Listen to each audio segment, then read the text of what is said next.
কেবলমাত্র খুনি।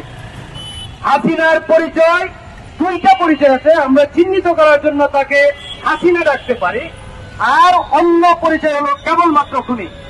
হাসিনা তো নারীদেরকে হত্যা করেছে, ঢাকা বিশ্ববিদ্যালয়ের নারীদেরকে আক্রমণ করেছে, সারা বাংলাদেশে নারীদেরকে আক্রমণ করেছে। এখন নারী বলে যারা বোন তৈরি করতে চায়, এরা দেশের আওয়ামী লীগ, এরা নানা পর্বের আওয়ামী লীগ। এই আওয়ামী লীগদেরকে চিহ্নিত করতে হবে। মূলত আজকের বাংলাদেশে আওয়ামী লীগ পরিচয় দিতে ভয় পায়। এই জন্য কখনো রিক্সা লীগ, কখনো সাংবাদিক লীগ, কখনো কবি লীগ হিসেবে আবির্ভূত হয়ে নানা ধরনের অপব্যাখ্যা হাজির করে। শেখ হাসিনার পরিচয় খুনি হাসিনা, ফ্যাসিস্ট হাসিনা এবং স্বৈরাচার হাসিনা। এই হাসিনা বাংলাদেশ থেকে পালিয়েছে। হাসিনা পল্টনে, হাসিনা সাপ্লায় এবং পিলকানায় খুনি হিসেবে স্বীকৃত। এই খুনির চেহারা যখন হত্যাকারীর চেহারা যখন নিহতদের আত্মীয় স্বজন দেখে, তখন তার প্রতি ক্ষুব্ধ হয় স্বাভাবিক। এইখানে যে প্রতিকৃতি ঝুলানো হয়েছে, হাসিনার এই প্রতিকৃতি, হাসিনার প্রতিকৃতি বলে একজন সাধারণ মানুষও তার প্রতি তার ক্ষোভ প্রকাশ করে।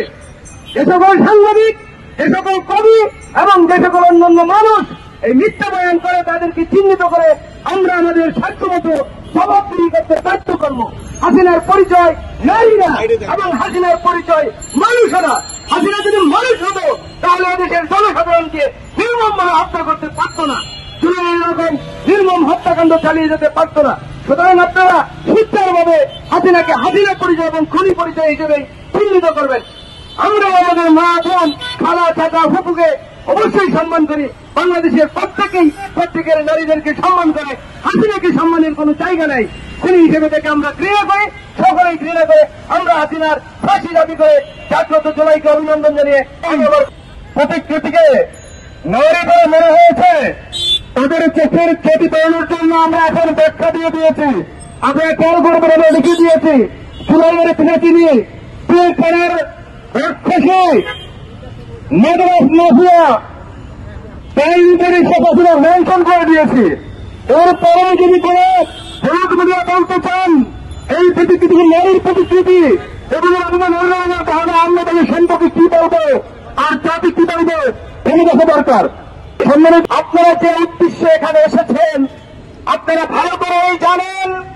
জাগ্রত জুলাই গত 1 মে এখানে একটি ফ্যাসিস্ট হাসিনার পলাতক স্বৈরাচারের একটা প্রতিকৃতিকে ফাঁসিতে ঝুলিয়ে দিয়ে জুলাইকে জাগ্রত করতে চেয়েছে। আপনারা দেখেছেন বাংলাদেশের মেইন স্ট্রিম মিডিয়া থেকে শুরু করে সেই 1 তারিখে নানান জায়গায় সেই নিউজটি প্রকাশ হয়েছে।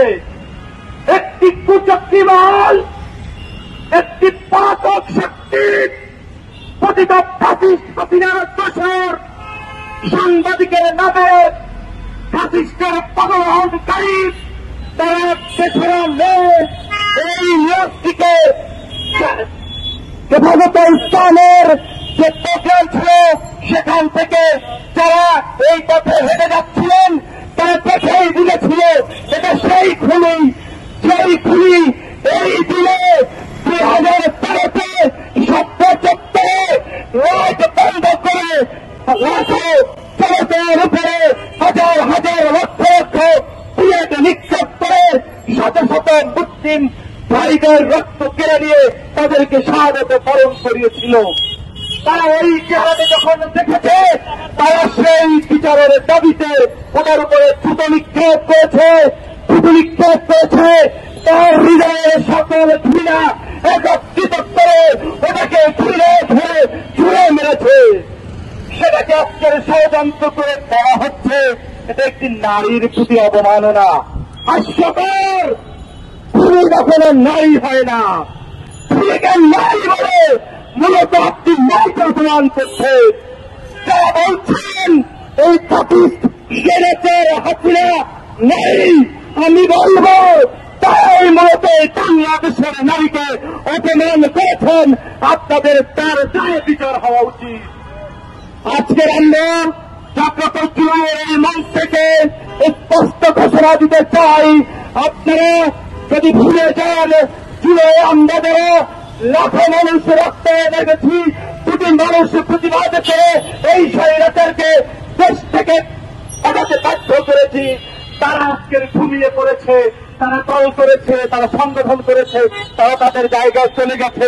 আপনারা ফিরে করবেন সেটা ভাবলে যদি আবার এই ফাঁসিস্ট শক্তি তার উপরে ভর করে ফিরে আসে, এই বাংলাদেশের 18 কোটি মানুষ আবার সেই 5ই আগস্টের আগে যেমন জেগে উঠেছিল আবার এক হয়ে জেগে উঠবে। আমরা দেখবো না আপনি কোন দলের কোন মাঠের, শুধু দেখবো আপনি ফ্যাসিবাদের বিপক্ষের শক্তি কিনা। গতকালকের আমাদের সহযোদ্ধা, আমাদের রাজপথের সৈনিক আপনাদের উপরে হামলা হয়েছে, তারই এনসিপি করেন না কি করেন সেটা আমাদের দেখার বিষয় না। তিনি টিএমসি করেন না অন্য কিছু করেন দেখার বিষয় না। তিনি এই জুলাইয়ের রাজপথের সৈনিক, তার উপরে হামলা মানে জুলাইয়ের প্রতিটি সৈনিকের উপরে হামলা হয়েছে। আমরা সেটাকে প্রতিহত করব, আমরা জুলাইকে জাগ্রত করব। জুলাইকে জাগ্রত করার জন্যই এই প্ল্যাটফর্ম কারো বিরুদ্ধে না, এই প্ল্যাটফর্ম একটি সাংস্কৃতিক প্ল্যাটফর্ম, সামাজিক প্ল্যাটফর্ম, এই প্ল্যাটফর্ম হিন্দুর প্ল্যাটফর্ম, এই প্ল্যাটফর্ম মুসলমানদের প্ল্যাটফর্ম, এই প্ল্যাটফর্ম বাংলাদেশপন্থী সকল মানুষের প্ল্যাটফর্ম। আজকের আমরা যে 6 দফার দাবি উত্থাপন করছি, অনতি বিলম্বে সেই দাবি বাস্তবায়ন করে খুনি হাসিনার সর্বোচ্চ বিচার দাবি করে ফ্যাসিস্ট আওয়ামী লীগকে এই দেশ থেকে নিষিদ্ধ করার দাবি উত্থাপন করে আমি আবারও ওই সকল সাংবাদিককে হুঁশিয়ারি উচ্চারণ করে আমার বক্তব্য শেষ করছি। আপনারা এই যে হলুদ মিডিয়া করেছেন, আজকের আপনাদের মিডিয়ায় যদি আমাদের প্রতিবাদ লিপি দেখতে না পাই, তাহলে আপনাদের ব্যাপারে আমরা আইনি সহযোগিতা নিয়ে আপনাদের ফ্যাসিস্ট হাসিনার দফর হিসাবে কাজ করায় তার করাতে আবার রাজপথে নেমে আসবো। ধন্যবাদ। আপনারা দেখেছেন হেফাজতের যে প্রোগ্রামটা হলো এবং তারপরে সেই আমরা পত্রিকায় জানতে পত্রিকার প্রচার দেখলাম যে এটাকে নারীর প্রতি অবমাননা। এটা করেছিল তারা যারা এই অভ্যুত্থানের পক্ষের শক্তি, তারা দীর্ঘ ফ্যাসিস্টের বিরুদ্ধে আন্দোলন সংগ্রাম করেছে, জেল খেটেছে, তাদের সেই উদ্যোগটাকে ঘুরিয়ে দেওয়া হলো নারীবাদের দিকে। ঠিক এরকম ঘটনাই বারবার ঘটতে থাকবে। সেই ক্ষেত্রে তারা সাধারণ মানুষ তাদের হয়তো মতামত পার্থিপতির থেকে তাদের মতামত ঘুরিয়ে দেওয়া যেতে পারে, কিন্তু আমরা যারা দীর্ঘদিন ধরে এই রাজপথে আমাদের শ্রম ঘাম এবং রক্ত দিয়েছি, যারা ফ্যাসিস্টের বিরুদ্ধে আন্দোলন করেছি, যারা তাদের রক্ত চক্ষুকে অন্ধ করে দিতে সক্ষম হয়েছি, তাদের বোঝালে চলবে না। আপনারা ভালো হয়ে যান। আপনাদের মনে রাখতে হবে জুলাইয়ের যে চেতনা, যে বিপ্লব, যে শক্তি তৈরি হয়েছিল, সেই শক্তির মাঝখানে অনেকগুলো বিচ্ছেদ তৈরি করা হয়েছে, অনেক খণ্ড খণ্ডে বিভক্ত হয়েছে। আমাদের সবসময় মাথায় রাখতে হবে, যদি আমরা খণ্ড খণ্ডে বিভক্ত হয়ে যাই, আমরা যদি নৈতিকতার জায়গায় ভুল করি, তাহলে রাষ্ট্রীয় কাঠামোতে যারা এখনো আছে, যারা হাসিনার কাঠামোকে শুধু মাথায় পড়ে যেতে দেখছেন, কিন্তু তার বডিটা এখনো রয়ে গেছে।